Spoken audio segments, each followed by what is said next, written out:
ჩვენში ჩვენ მოგზაურობთ წარსულში.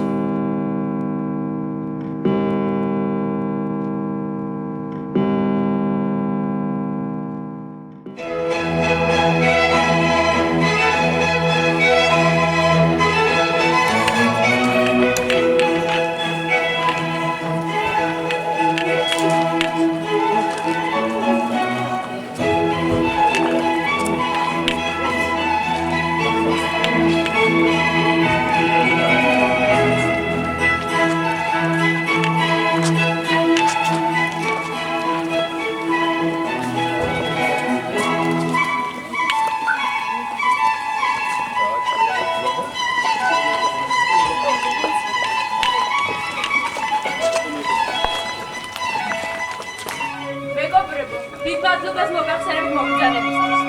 მემოძიმით მადლობა ოჯახს მასპინძლობისათვის. მეგობრებო, იწვევთ ცეკვაზე.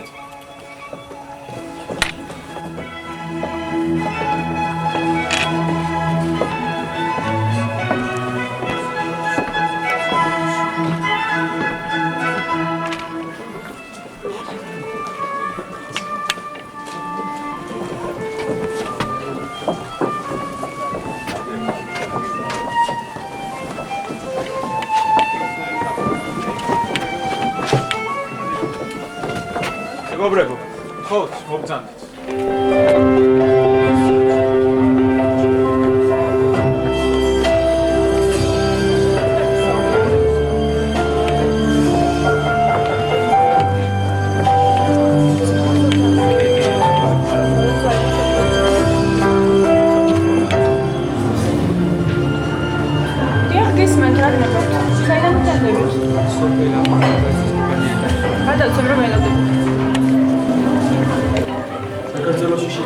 უკაცრავად, ბატონო დიმიტრი, თქვენთან არიან. ბრძანეთ.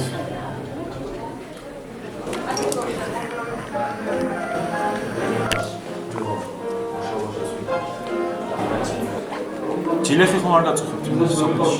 ეგეც ძლიჯერია. საკონიდან ადამიანებში იწყება გრძელება. კარგით. თუ შეიძლება.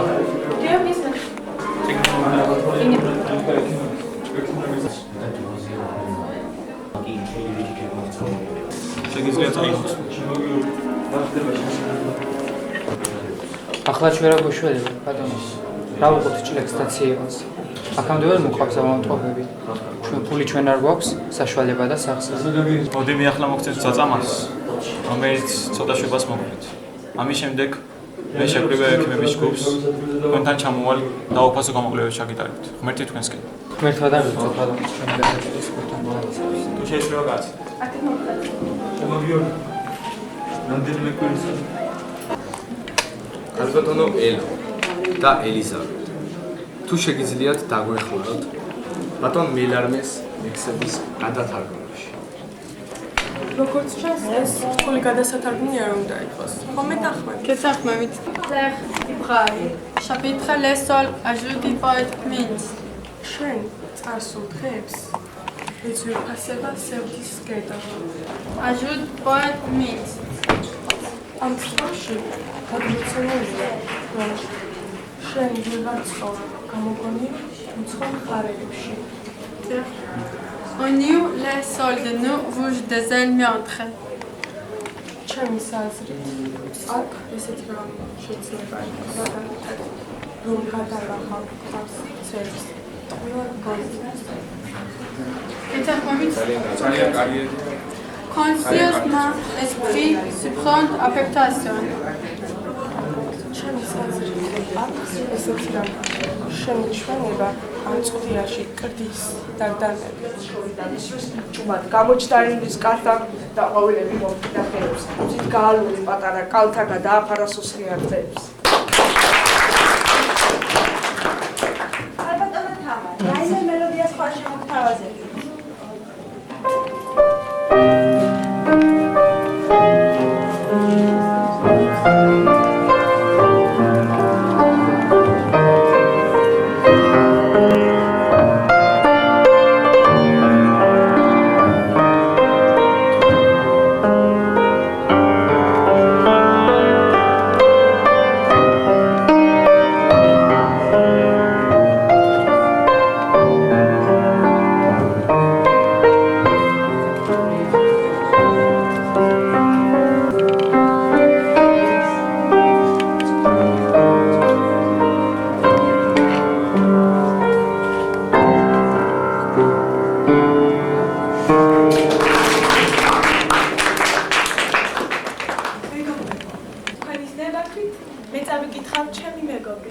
ვალერიან გაფრინდაშვილის ლექს ზამთარი. ჩვენ რომ გვეძინა, იგი მოფრინდა. სასიხარულო იანვრის გედი. და ისევ ნახე მეთოვნი წმინდა. უცხოსი ამის წინამორბედი. როგორ ანელებს სითეთრე გრძნობას. ო, რა ნაზია ეს ნეტარება. და ამ სიჩუმეს, და ამ შვიდობას. თვითონ სიკვდილიც ვერ შეედრება. ზამთრის შვენება მე შევითვისე. საყვარელია ბუნების ძილი.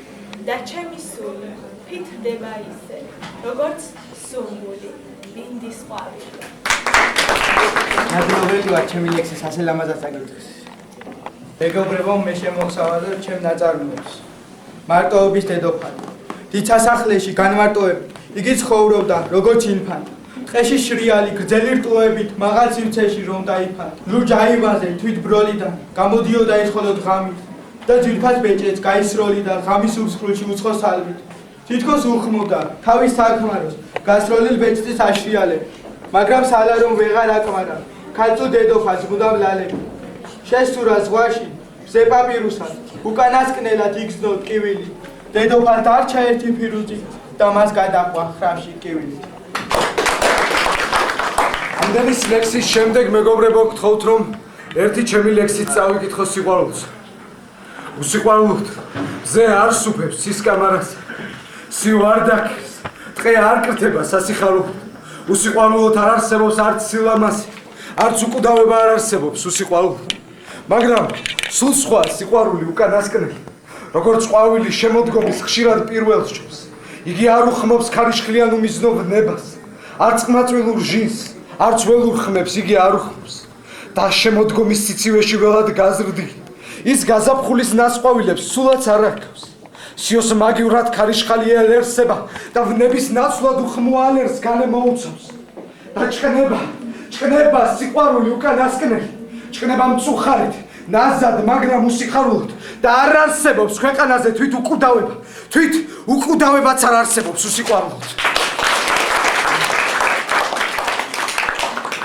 ბატონო გალაქტიონ, იქნებ წაგვიკითხოთ თქვენი ყველაზე ცნობილი ლექსი, მერი, რომელიც ფართო საზოგადოებამ უკვე გაიცნო. შენ ჯვარს იწერდი იმ ღამეს, მერი, იმ ღამეს მაგ თვალთა კუდომა, სანდომიანი ცისელვა და ფერი მწუხარე იყო, ვით შემოდგომ.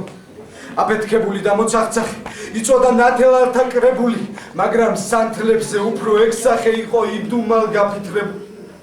იწოდა ტაძრის გუმბათი, კალთა, ვართა დიოდა ნელი სურნელი, მაგრამ როდინით დაღალულქარდა. სხვა არის ლოცვა განუკურნებელი. მესმოდა შენი უგონო ფიცი, მერი ძვირფასო დღესაც არ მჯერა. ვიცი წამება, მაგრამ არ ვიცი, ეს გლოვა იყო თუ ჯვარის წერი. ლოდებთან, ვიღაც მწარედ გოდებდა და ბეჭდების თულებს ქარში კარგავდა. იყო ობლო და შეწოდება. დღესაც სწავლულს კი ეს დღე არ გავდა. ტაძრიდან გასულ ნაბიჯი ჩქარი, სადმატარებდა ხედვან მიმძიმდა. ქუჩაში ძაფრი დაგროდა, ქარი და განუწყვეტლივ წვიმდა და წვიმდა. ნაბადი ტანზე შემოვიხვი, თავი მივანდე ფიქრს შეუწყვეტეს. ო, შენი სახლი, მე სახლთან იქვე ღონე მიხდილი მივაწე კედელს. ასე მწუხარეთ ვიდექი დიდხანს და ჩემს წინ შავი სწორი ვერხვები აშრიალებდნენ ფოთლებს ბნელხმიანს, როგორც გაფრინილ არწივის ფრთები და შრიალებდა ტოტი ვერხვისა. რაზე ვინ იცის მერი, ბედი რომელიც მიარ მეღირს აქარს მიჰყვებოდა როგორც ნამქენი. თქვი უეცარი გასკივოსნების, რა ჩაქრა ასე ვისვე ვედრები, რა დაშრიალდა ჩემი ოცნება როგორც გაფრენილ არწივის ფრთები. ან ცას ღიმილით რად გავცქეროდი, ან რად ვიჭრიდი შუქს მოკამკამის, ან მესაფლავეს ვისთვის მღეროდი, ან ვინ ისმენდა ჩემს მე და ღამის. ქარი და წვიმის წვეთები ხშირი წყდებოდა როგორც მწყდებოდა გული და მე ავტირდი ვით მეფე ლირი ყველასგან მიტოვებული. გალაქტიონ, თქვენ უკვე წაიკითხეთ, მაგრამ მე შემოგთავაზებ ჩემი მეგობრის პაულო იაშვილის ლექსს სონეტი ელის. სონეტით მინდა ჩემი გზნობა შენ და მიელი, შენ სულს გადავცე, მაგონდება სოფელი შორი, ერთმანეთს შევხვდით, ყვავილებით ხარობდა ველი, იყავი ნაზი, ისე როგორც ტყის ნიამორი. მე შემიყვარდი და მიყვარხარ და მარადგელი, მე მინდა შენი სიახლოვე, შენი ამბორი, შენთვის ვოცნებობ მე სონეტით მადიდებელი და შენი თელი, ანთებული, მზის თანასწორი. მე წავიკითხავ თქვენს ლექსს ბედის წერა. ყვავილები არ ჰყვავიან აღელებულ ზღვაში, ისმის მარტო ზღვის სიმღერა დატალღების ტაში. უდაბნოში არ იზრდება მიმოზები წყნარი, სიცხე დგას და ცხელქვიშაში ხმუის მძაფრი ქარი. სადაც სუფევს დემონების ძალა ერთადერთი, იცოდე რომ იქ არასდროს არ არსებობს ღმერთი. ზღვას, უდაბნოს და დემონებს ჩემი ბედის წერა შეჩვევია და სიმღერა მხოლოდ მათთან ჯერა. მადლობა ქალბატონო ჩემი ლექსის წარმოთქვისთვის. მადლობა. ჩემს მეგობარ შალვა აფხაიძეს მოусვინებთ, რომელიც წაიკითხავს ასევე ჩემს ლექსს. გალაქტიო, მე წავიკითხავ თქვენს ლექსს თაწმინდის მთვარე. ჯერ არასდროს არ შობილა მთვარე ასე წყნარი, დუმარებით შემოსილი ღამეების ქნარი, ქროლით იწვევს ცისფერ ლანდებს და ხეებში აქსოვს, ასე ჩუმი, ასე ნაზი, ჯერ ცამი არ მახსოვს. მთვარე თითქოს ზამბახია შუქთან ქთალი მძივით და მის შუქში გახვეული მსუბუქის მარილით. მოსჩანს თქვარე და მეტეხი, თეთრად მოელვარე, ჯერ არასდროს არ შობილა, ასე ნაზი მთვარე, აქ ჩემს ახლოს მოხუცის ლას ძინავს მეფუძილით, აქ მწუხარე სასაფლაოს ვარდით და გვირილით, ეფინება ვარსკვლავების თომა მხიარული, ბარათაშვილს აქ უყვარდა ობლად სიარული, და მეც მოვკვდე სიმღერებში თვისებდი ანგედად, ოღონ თქვა თუ ღამემ სულში როგორ ჩაიხედა, თუ სიზმარმავით შეიხსნა ციდან სამდეფთები, და გაშალა უცნებათა ლურჯი იალქნები, თუ სიკვდილის სიახლოვე როგორ ასხვაფერებს, თუ მავტავი გედის ჰანგთა ვარდებს და ჩანჩქერებს, თუ როგორ გზნობ რომ სულისთვის ამ ზღვამში ნაგზარდა, სიკვდილის გზა რა არის ვარდისფერ გზის გარდა, რომ ამ გზაზე წაყარია მგოსთან ცითამამე, რომ არასდროს არ ყოფილა ასე ჩუმი ღამე, რომ აჩვენო მეთქოს ახლოს სიკვდილის ვეგებები, რომ მეფე ვარ და მგოსანი სიმღერით ხვდები, რომ წახვება საუკუნეს თქვენთან ჩემი ხარი. ჯერ არასდროს არ შობილა მთვარე ასე წყნარი.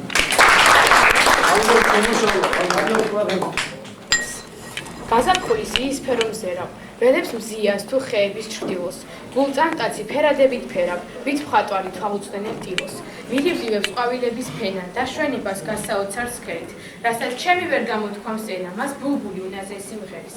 ო გადამრის მგოსას, იგი მღერას, სიყვარულის მომცემელო სულის, გაზაფხულის იისფერო მზერავ, წეულ ჩემი შეზაფხული გულის, უნაპირო ლაჟვარდია ზემოთ, და ის მიწასულის ცერა, მაისის მზევ და დროშებო ჩემო, გაზაფხულის იისფერო მზერავ. ბედნიერი ვარ, რომ დღეს აქ ვარ და ასეთ ლამაზ ლექსებს ვისმენ. ახლა კი მე წაგიკითხავ ჩემი მეგობრის ტიციან ტაბიძის ლექსს. თამუნია წერა. ბედნიერი ვარ, როგორც არის. თვითონ არ ვიცი რა მიხარ. არ მინდა გული ცეცხლმა დავარდროს, თუ ცეცხლი ლექსად მევამყარი. ტაშის კარიდან მოქრის კრიკა. დიდ მოურავის მგზარადებით ცას მოგრეხია თავის ნამგალი. მთვარე სავსეა გულის ზარი, დარღვეულ ციხეს მიგათავი, ვეღარ ვაშორებ ოცნებას რუჭას, ვიცი მარტყვია ხმალი ფრანგული, მაგრამ თათარი კი არსად მოჭრის. ტირი დავამბო, საწყალ მამიკას, თამარ ვინ იტყვის რა იყო მართლა, ჩემი ცხოვრება ისეც წამი, და სხვა თამარმა შვაზე გავა. თამარ ვინ იტყვის რა იყო კითი, თამარ ვინ იტყვის თავზე ეკეთის მოძილი, მოდი ნახეს.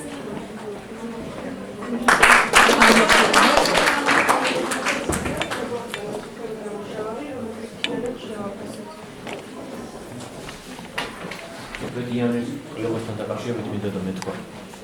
ყლება მუშაობა შეწყვიტა და ახლა იწყება ყველაზე მნიშვნელოვანი ეტაპები სამინისტროებში. მართალი ხართ ბატონო ჩემი. ფეოდალურმა მთხოვა გუში, რომ მის გარეშე ეს საქმე არ დაგვეწყო. უდიდეს მონაწილეობას ღებულობს ჩვენ საქმეში. მედია მივაღწევთ იმას, რომ მოგცემენ საკვანის თანხებს, რომ 1000 კაცისთვის ავაშენოთ დროებითი ბანაკები და გზებიც კი გავიყვანოთ. იმ დროს მე ვიყავი პროფესორ ფეოდოროვის კლინიკაში. მან დამათვალიერებინა კლინიკა ექიმების, ექთნების და სტუდენტების თანხლებით. საერთოდ მინდა აღვნიშნო, რომ მე მას მეორე ქუთაისელს უწოდ. თალი ხართ. კონოვანომაც იმ დროს მეც თავაზიანად მივიდა. მთელი 2 საათი მესაუბრებოდა ის ქუთაისისა და წყალტუბოს რეგიონთან დაკავშირებით. მან გამოდო თავისი აზრი. რამეს თამაშებული? მაგალითად ხარჯ დაგიწყოს. კი, რა თქმა უნდა. ნახოთ როგორ განვითარდება მოდელი. სხვა რასმეთod შემოგიორგი ქუთაისთან დაკავშირებით. ქუთაისთან დაკავშირებით რა უნდა გითხრათ? მივდივართ ნენელა წინ შენობებისკენ. ფოცი რა ხდება ახალი, როგორ არის საქმე? ფოციც ყველაფერი კარგად მიდის. ცდილობ ფეხსა დავაყენო ჩემი ხალხი. სხვა თვეს კი რა ხდება პირადად. რამდენიმე კვირის უკან ჩემმა დიმიტრიმ გამაუცა. მაგრამ რა გითხრათ ესეთი? წერილი გამომიგზავნა, სადაც ქუთაისის მერობას ვთხოვ. მერე პასუხი გაეცით. ვიუარი ჩემო გიორგი. რატომ კი მაგრამ ქუთაისის მერობას რა სჯობია? ქუთაისის მერობა კი კარგი არის, მაგრამ რომ დავუკვირდი ქუთაისს, თქვენ და ჩემი დიმიტრი ყავთ. თოც კიდე ჩემს გარდა არავინ გააჩნია. ძალიან რაკირული საქმეა. ყველა ჩილეთი აწუხებს. გამოკლებები უნდა ჩაუტაროთ. რა თქმა უნდა, ჩვენ როგორც ექიმები, ხალხის სიცოცხლე და ხალხის ჯანმრთელობა პირველ რიგში არის. ეს გვერდში დაგიდგები ჩემო დიმიტრი. კარგი, ბატონო ნიკო. თქვენსკენ ახალი რა ხდება? ყველაფერი კარგად მიდის ჩემო დიმიტრი. როგორც წერილში მოგწერე. კარგით. მეგობრებო, გარეთ გავიდეთ. კარგი.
მოგწანდით ბატონო თეიმურას თუ შეიძლება. ხო ბატონო დავდელო.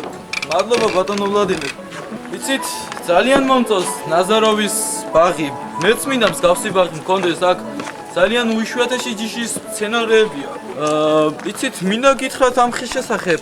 ეს არის ჩრდილოამერიკული იუკა. ძალიან დამაინტერესა რადგან თავისივე ტბაში ის შეიცავს ძალიან შხამს. ჩემი დიდი ყურადღება მიიქცია ბატონო დავით იაპონურმა ხურმა, რომელიც ძალიან მცირე იზრდება, ხოლო შესანიშნავი ნაყოფი აქვს. ბატონებო, სხვათა შორის ნაზარიშვილს ძალიან კარგი გემოვნება ქონია, რადგან ასეთი ლამაზი ბაღი მოაწყო. ნამდვილად გეთანხმებით მეგობრებო, თანაც მსხმოიარეა და შესაბამისად კარგიც. გავისეირნით. ნახოთ, უამრავი სცენარია აქ, რომელიც შეიძლება ჩვენი კვლევის საგანი გახდეს. როგორ მომწონს ეს ბატონი დიმიტრი? ყოველთვის იცის თუ როგორ უნდა გასხლას თავისი სცენარები. სხვათა შორის ბატონო დავით ამ მსხლის ნაყოფი გასინჯული აქვს და შესანიშნავი გემო აქვს. დიდი სიამოვნებით გიახლებოდით მეც რომ იყოს გაისველებდა კაცი პირს. დალიხო, რა თქმა უნდა. თუ შეიძლება ზევით ავიდე. მოგესალმებით ბატონო. გამარჯობათ ბატონო ვახტანგ, როგორ ბრძანდებით ბატონო? ზევით მოგბრძანდით მეგობრებო.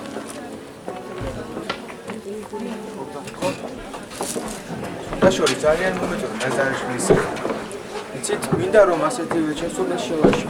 სხვათა შორის მე გავეცანი ამ სახლის არქიტექტურულ ნახაზებს. შესანიშნავი არქიტექტორი მუშაობს. ჩემო მეგობრებო, ერთი ასეთი თემა მინდა გაგაცნოთ. იმედია საინტერესო იქნება თქვენთვის. გთხოვთ ბატონო თეიმურას. არც თუ ისე დიდი ხნის უკან წავიკითხე ერთი ასეთი სტატია, რომ ვიღაც ჩარლზ დარვინმა კემბრიჯის უნივერსიტეტის დამთავრებისთანავე იმოგზაურა დედამიწის გარშემო და მან აღწერა თითოეული მცენარე თუ ცხოველი და მან ჩამოაყალიბა ერთი ასეთი მოძღვრება სახელად ევოლუცია. რას მეტყვით მის შესახებ? ბატონო დავით, სხვათა შორის გავეცანი დარვინის ნაშრომს და იცით რა, მან მე სიცარიელი დამიწყო. ანუ ეს სიცარიელი რაში იგრძნობა? მან მე ვერ დამაჯერა იმაში, რომ ჩვენ ადამიანები მაიმუნებიდან მოვდივართ. მოგესალმებით ბატონო დიმიტრი. როგორ ძანდებთ? როგორ გიგითხოთ? მოგესალმებით, სალმებით. გამარჯობათ. ძანდებით, როგორ მიდის? როგორ გიგიქონი კვლევის საქმეები? ხალხაშორის სტეპს ვატარებ სხვადასხვა ქვეყნებში და დიდი მიღწევების ყოფს. ძალიან კარგი. ბატონო ნიკოლოზ, ხუთი საქმე როგორ მიდის? ყველაფერი კარგად არის. სტილო ფეხზე წამოვაყენეთ, ჩემი ფუთი. ჩემი გვერდში დგომა იგულიეთ თან. ჩვენი გვერდში. მადლობა ჩემო ბატონო. დაგტოვებ და გააგზავნებ, კარგად. ბატონო, თვითონაც. კარგად. ბატონო ვახტა. თქვენ ჩვენი ძველი მეგობარი შეიძლება ჩაერთო ჩვენს შაურს. ძანეთ დადი მგონი რაღაცის თქმა გსურდათ. ჩემო მეგობრებო, ევოლუცია არის სამყაროს ისტორიული განვითარება მარტივიდან რთულისკენ. დავამტკიცოთ. ევოლუცია ნიშნავს განვითარებას დროში და ცოცხალ ორგანიზმებს შორის ურთიერთკავშირს. ევოლუციის დამამტკიცებელი საბუთები. მაგალითად, მწვანე ეუგლენა, რომელიც მცენარიდან ცხოველში გარდამავალია. ასევე ვოლვოქსი, რომელიც ერთუჯრედიანიდან მრავალუჯრედიანად გადადის. იცით, ვოლვოქსის შესახებ მინდა გითხრათ, რომ ის ჩემი კვლევის საგანიც გახდა და მან მე ძალიან დამაინტერესა. ეს არის ერთუჯრედიანი, გარდამავალი მრავალუჯრედიანი. იცით, ეს ალბათ სიცოცხლის საწყისია და ასევე მინდა მოვიშველო ერთი ასეთი სიტყვები. თვით ჩარლზის სიტყვები. იგი ამბობს და აღწერს ცხოველს იხნის კარტას. ასეთი სიტყვებით აღწერს, რომ იგი არის რეპტილია, გარდამავალი ძუძუმწოვარში. ძალიან მნიშვნელოვანია, ალბათ. ბატონებო, ისმენ და მეცნიერი. ციტრატო. თქვენ ჯერ აქ ევოლუციის თეორიის. მე კი არ მჯერ. თქვენ იცით რომ რასაც აქ ხედავთ ყველაფერი უფალმა შექმნა. პირველი ადამიანებიც უფალმა შექმნა. ესენი იყვნენ ადამი და ევა. სწორედ მათი შთამომავლები ვართ ჩვენ. და თქვენ რომ ამბობთ მაიმუნებიდან მოვდივართო, ეს სრული უგნურება ბოდიშკითი. ქალბატონო ნინი, თუ შეიძლება განუმარტეთ ამ ადამიანს, რომ დარვინი არ ამბობს ადამიანები მოდიან მაიმუნებიდანო. მაშინ გაგიმარტა თუ რას ამბობს ჩარლზ დარვინი. თემო, როდესაც რაღაცას თქვენ მტკიცებთ, და იცოდეთ თუ რაზე საუბრობთ. ჩარლზ დარვინმა თქვა სწორედ ასეთი რამ, რომ ადამიანი არ არის პრიმატის განვითარების შედეგი. ის არის ჰომო საპიენსის განვითარების და ზრდის ეტაპზე წარმოქმნილი პიროვნება და ადამიანი. ეთანხმებით, ქალბატონო. რა ჩვენ სულ სხვა პოლუსებზე ვართ. არ შემიძლია არ დაგეთანხმოთ ბატონო თეიმურას. ადამიანი როგორც სახე ის არის ღვთისა და არც მაიმუნი, არც თაგვი და არც ვირთხა არ არის მისი შთამომავალი. აქ საერთოდ საუბარი ადამიანზე და ადამიანი ვერასოდეს იქნება მისი შთამომავალი ბატონო დარვინი. ჩვენ ბევრი ფაქტი გვაქვს იმისი, რომ ადამიანი ერთსახოვანი აღმერთისა. ეს ამას მეცნიერებაც ამტკიცებს და მოვადრო, როცა ევოლუციური მოძღვრება დაუპირისპირდება რელიგიას. და მე რა თქმა უნდა რელიგიის მხარეზე ვიყავ. როგორც რელიგია ჩემთვის უმნიშვნელოვანესია, უმნიშვნელოვანესი ბატონო დავით. იცით, ჩემო მეგობარო ნინი, რა შეასაქმე, თქვენი პოზიცია უკვე მკაფიოდ არის გამოხატული და ის რომ დავუპირისპიროთ დარვინიზმი რელიგიას, ნამდვილად შესაბამისია, მაგრამ მე თქვენს პოზიციას ვერ დავეთანხმები, მაგრამ მისაღები გახავთ. ბატონო დავით, პოზიცია რა თქმა უნდა მისაღები არის თქვენი, მაგრამ მე ყოველთვის ჩემს პოზიციას მიმართავ. რა თქმა უნდა, რელიგია არის მნიშვნელოვანი და რევოლუციური მოძღვრება. მე არ ვარ განვითარებული ბატონო დავით მაიმუნებისგან, არც ჰომო საპიენსისგან. ქალბატონო ნინი, დიახ ბატონო. თქვენი აზრი ჩემს აზრს ემთხვევა, ამიტომ ჩემთვის ასიამოვნო იქნებოდა თქვენთან ერთად გასეირნება თუ რა შეიძლება. თქმა უნდა ბატონო თეიმურას, დიდი სიამოვნები შემოგექნება და გამიზიარებთ. უკაცრავად მაგრამ ჩაგერთვებით საუბარში. ცოტა გვიან შემოგერთით და თქვენი სახელი მიგოძეთ თუ შეიძლება. ვლადიმერ. ბატონო ვლადიმერ, ვიცით რომ დღესდღეობით დედამიწაზე უამრავი ფაქტია, რომელსაც მეცნიერება ვერ ადასტურებს. ვერ ამოიცნო ეს ყველაფერი, აი ამაზე რას მეტყვით? რა ახსნა გაქვთ? ქალბატონო თამარ. ჩემი მოსაზრება ესეთია, ნაწილობრივ ხო, ნაწილობრივ კი არა. მაგრამ მეცნიერებას დღესდღეობით ძალიან ბევრი რამ აქვს. დადასტურებული და არგუმენტიც გაკეთებული აქვს, ხოლო რაც შეეხება სამყაროს, სამყარო უდიდესი და ურთულესია, ხოლო მეცნიერება დღესდღეობით ძალიან მცირეა მის ამოხსნას. ეთანხმებით, რომ ძალიან ძნელი არის ამ ყველაფრის ამოხსნა. იმის გამო, რომ ეს ყველაფერი ღმერთმა შექმნა. ეს ყველაფერი ღმერთისგან ბოძებული არის ადამიანებისაგან და ადამიანი გააჩინა ღმერთმა. ამ საუბრიდან გამომდინარე, ერთი კითხვა გამოჩნდა. ეს ყველაფერი რეალობა შესაბამება? იცით, ქალბატონო ქრისტინე, როდესაც ვამბობთ ეს ყველაფერი რეალობა არის თუ არა, მაშინ ჩვენ საუბრობთ იმაზე, რომ ეს თქვენთვის ირეალურია. ხოლო ჩვენთვის ეს რეალობაა, რადგან ჩვენ ვცდილობთ დავამტკიცოთ მეცნიერული ფაქტები. ცდებით თუ ჩვეულებრივად არქეოლოგიური აღმოჩენით.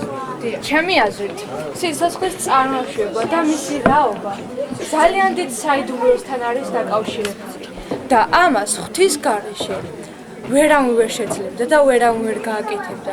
ჩემი აზრით, ღვთის გარეშე ეს ყველაფერი უბრალოდ ფანტაზიის სფერო და ნაყოფი იქნებოდა. ჩვენი პოზიცია მისაღებია, ქალბატონო ქრისტინე, გასაგებ. მინდა გარკვეულ საკითხებზე გესაუბროთ. და გითხრათ, რომ არსებობს სამყაროს შექმნის სწორედ სამი თეორია. პირველი, ეს ჩვენთვის ცნობილია როგორც კრეაციონისტური, ანუ რელიგიური. მეორე, ეს არის კოსმიური. ხოლო მესამე, სწორედ ის, რასაც ბატონი დავითი და ვლადი გაცხარებით გამათობენ. ეს არის ჩარლზ დარვინის თეორიის შედეგი. ვერ ვარყოფთ ფაქტს, რომ კაცობრიობამ გაიარა განვითარების უწყვეტი გზა.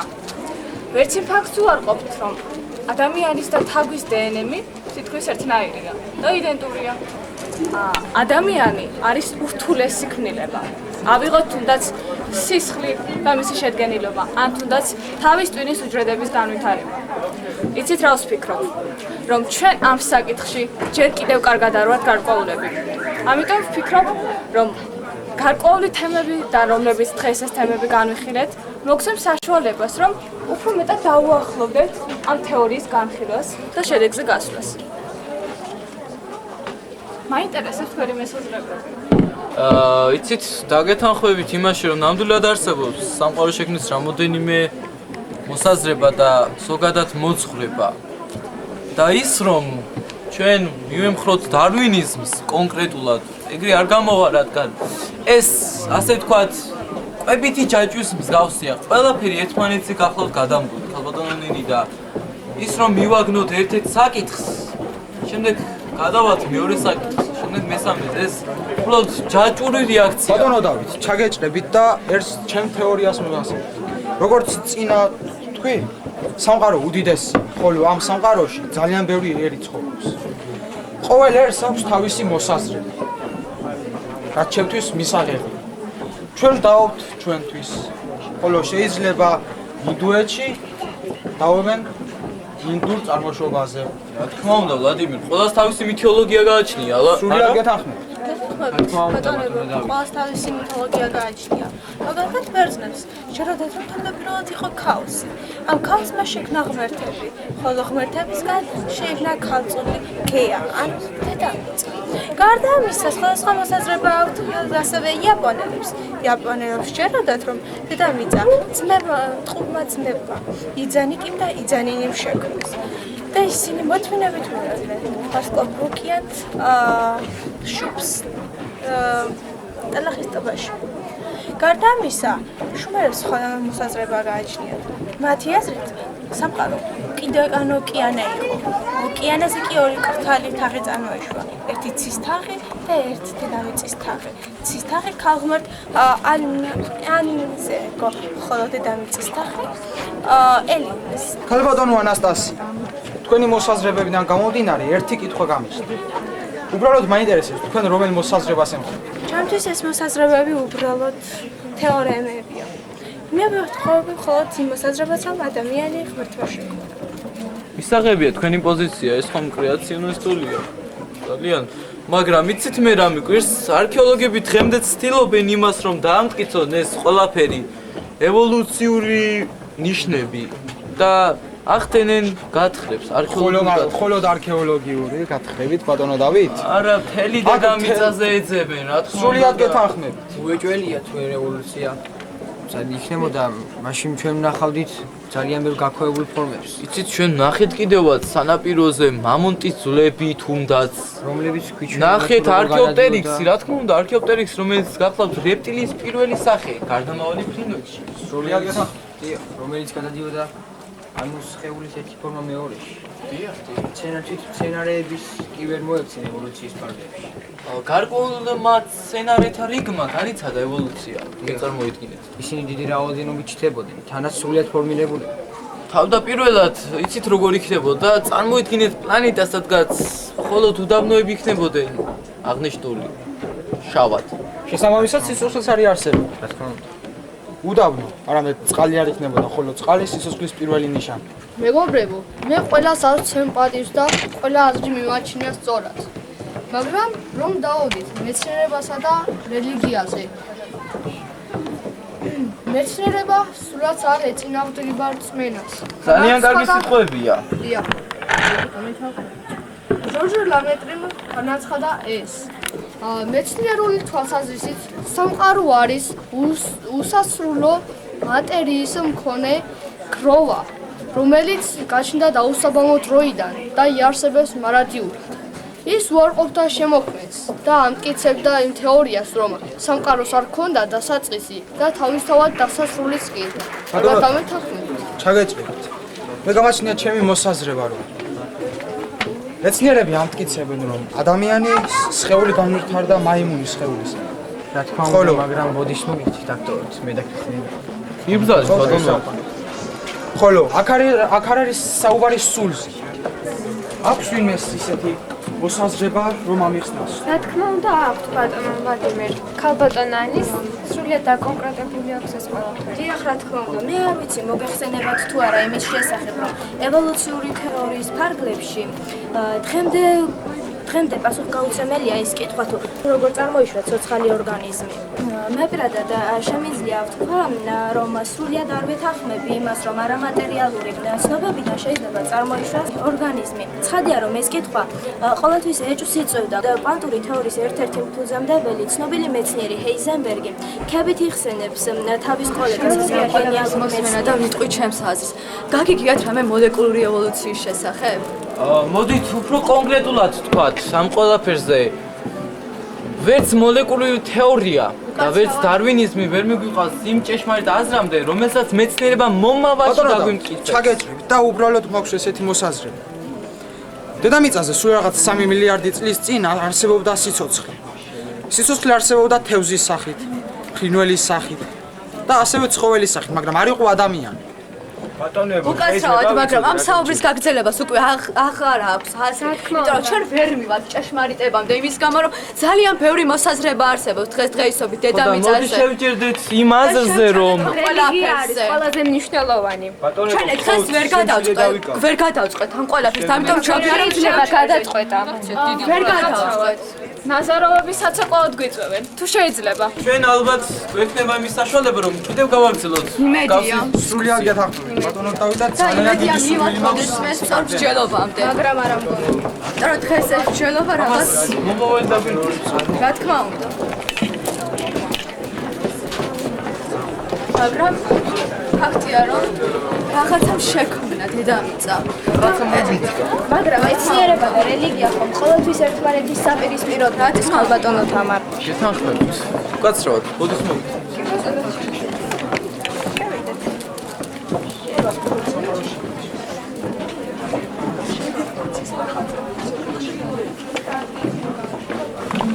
მოგესალმებით მეგობრებო. ერთ წუთით თუ შეიძლება ყველა სვას ეგიწვევთ.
მადლობას გიხდით ამ მუზანებისთვის.